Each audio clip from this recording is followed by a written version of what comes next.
વાત છોટાઉદેપુરની છે, જ્યાં સાંસદ બાદ હવે તાલુકા પંચાયતના નવનિયુક્ત પ્રમુખ પણ મોટી આફતમાં ફસાઈ ગયા છે. સત્તા મળતા જ નેતાજી એવા તો ખુશીમાં ભાન ભૂલી ગયા ને કે હાથમાં ખુલ્લેઆમ બે બંદૂકો લઈને નીકળી પડ્યા.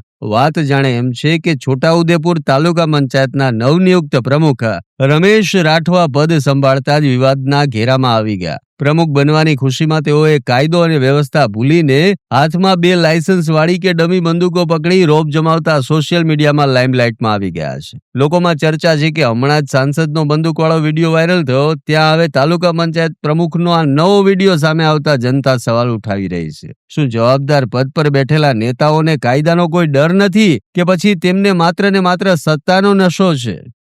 લોકશાહીમાં જનપ્રતિનિધિઓનું આવું વર્તન કેટલું યોગ્ય છે?